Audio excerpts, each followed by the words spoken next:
Today in this video, we're going to talk about things not to do just because there's a shortage of homes. Long story short, don't get desperate just because there is a shortage of available homes for sale. Check it out.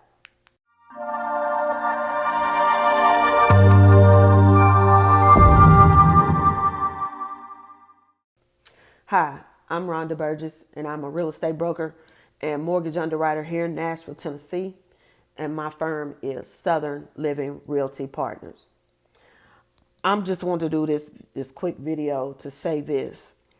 I did a video the other day talking about the shortage, the inventory shortage, and it's crucial.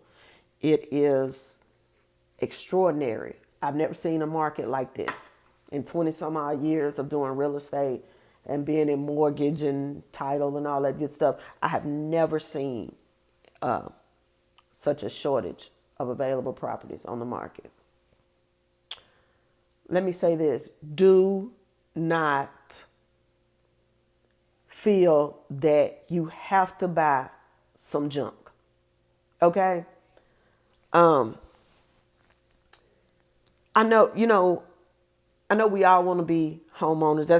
That's the American dream, and homeownership is the path to wealth, can be the path to financial independence. It can be a wonderful thing as equity grows in your property, and you can use that equity for other things to secure your retirement, or to buy investment properties, or to invest in the stock market. Do whatever you want to. But let me say this: home ownership is supposed to be, that home is supposed to be an asset. It's supposed to be an asset. It is initially, a mortgage is a liability that you take on. But eventually, it's supposed to turn into an asset. Whether you take the equity out, you sell it, do whatever it is you do with it, but it's supposed to be an asset. Some of y'all are getting so desperate that you calling me talking about properties that ain't nothing but a liability. Ain't nothing but a liability. And you really considering taking it on. Don't do that. If this house been on the market for 2-3 months, and everything else in your market, everything else selling in a matter of days, and this bad boy been sitting here for 2-3 months, and you pull up to the house and that bad boy leaning, you looking at the roof, you can eyeball it from the street and tell that roof needs to be replaced. You walking around, you seeing cracks in the foundation, you seeing cracks in the sidewalk, you seeing the tree leaning up on the house, you seeing all kind of stuff. You seeing it. You seeing it. That this is a dump, this is a money pit.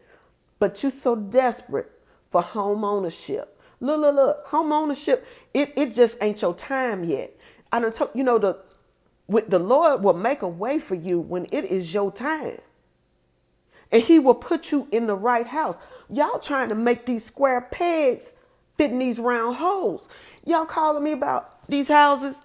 Well, this is wrong. That is wrong. The home inspector said this. The home inspection said that. It needs this. It needs that. It's been on the market 3-4 months. What do you think? You're not even in my state. Sometimes I'm not even talking to you. I don't even hear it. You're texting it to me. And I'm like, what is the question? Did you read what you just text me? Did you read what you just text me? All this here wrong with this. All this here wrong with this. Not only is stuff wrong with the house, something wrong with the seller. The seller antagonistic, want to fight, want to argue. They hollering, you going to have to do this, you going to have to do that. You going to have to jump through all these hoops for something that you really don't want. You really don't want it. I can tell. You sitting up here telling me what's wrong.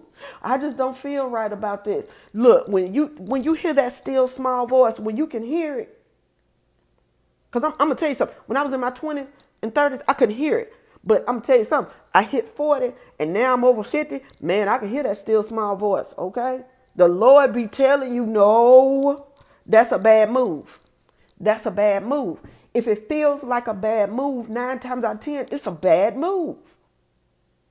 Or you sitting up here, or the same thing. Y'all sitting up here stretching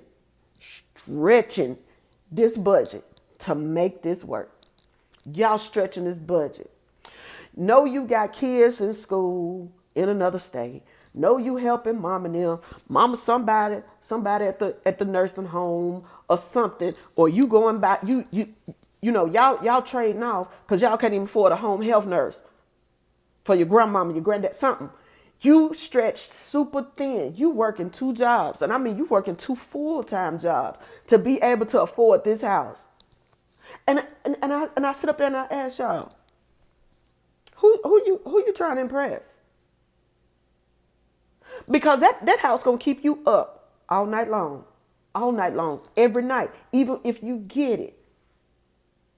Because you spending your last dime.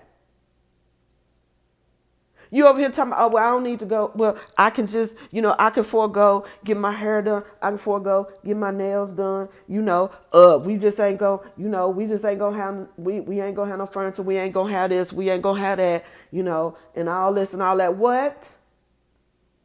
You already stressed because you working all day and then you driving Uber all night long and you ain't getting no rest and they calling you from the school cause the baby ain't on them Zoom meetings, cause you so frazzled, you trying to go 2-3 different directions, you trying to take care of everybody and you trying to buy something that you can't afford in the first place. What are we doing?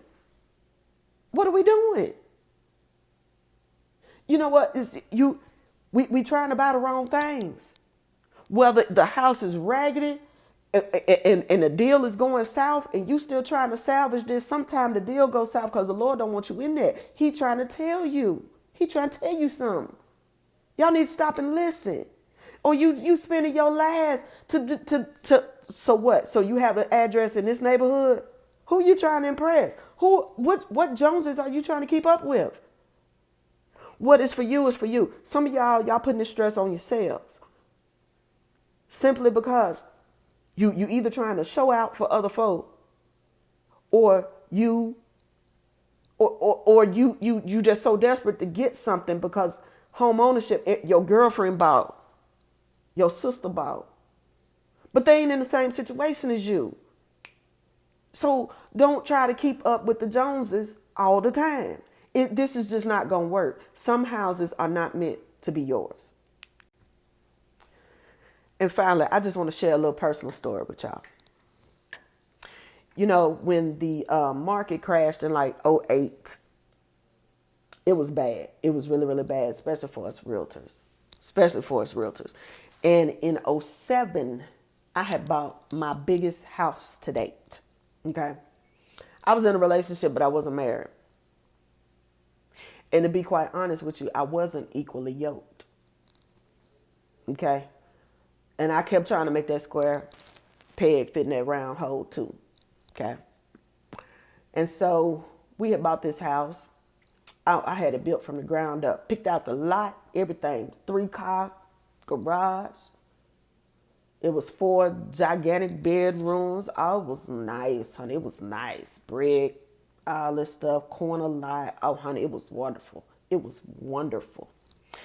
And, we didn't do nothing but fuss and argue all the way up to closing. The day of closing, we wasn't even speaking to each other. Okay. So me and my kids moved in this house and he never moved in. Okay. This was my house. This is my house. And I can't tell you how many times he told me, he reminded me this was my house. Okay. So then when the market crashed, and I had been that person, I took care of everybody. And when the market crashed, it really, really, really hurt my ego. It hurt my ego worse than anything. Okay. And I ended up losing my house. I ended up being foreclosed on. I'd applied for a modification, and then this is when all that hot mess was going on. I got the foreclosure notice. Then the day I was being foreclosed on, I got approval for the modification. Hot mess. Okay, that's all I'm gonna say. And I can remember leaving that house the last time. You know what? For like a probably good 2 years, I wouldn't even go in that neighborhood. I wouldn't even go past my house. Okay, I wouldn't go past my house. Okay, you know what I'm saying? And I can remember he telling me, that's why you ain't gonna be able to keep that house, and you ain't never gonna get another house like that. Okay, all right, okay. So anywho, I was real tore up about that for a long, long time. For a long, long time, okay? And, I went on and, eventually the economy bounced back and everything. And, and finally the Lord brought me my husband. He who findeth a wife, or he found me, let's put it like that. My husband, I met my husband in 2012. We got married in 2014. So when I tell you in 2016, we bought another house. I'm right down the street from that house, from my house. Remember, I'm right down the street. Go past it all the time. But now I'm in a 5-bedroom, 3,000 square foot with a basement. Oh, I done moved up in the world. Do you hear me? Now, I'm not saying that to brag. I'm saying that because some of y'all need to know that you don't hold on to that what is not meant for you. Don't hold on. Because you can't, if you hold on to something like this, you can't open your hands to receive what God got for you.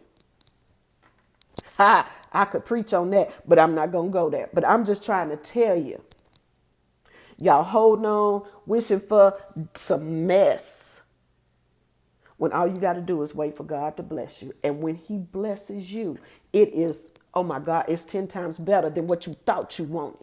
You understand what I'm saying? I just want to share that little bit of peace with y'all. So I don't know who that's for, but it's for somebody. Again, my name is Rhonda Burgess, and I am a real estate broker and mortgage underwriter here in Nashville, Tennessee. Please subscribe to the channel. Give the video a thumbs up, a like, something, so we can spread the word to more people who need to know all about how to achieve home ownership that works for you, for the right house at the right time. If you need my help, please feel free to reach out to me. You can call me at 615-554-0832. You can call or text. I do answer my phone and I do return phone calls and texts. Thank you. And as always, have a blessed day.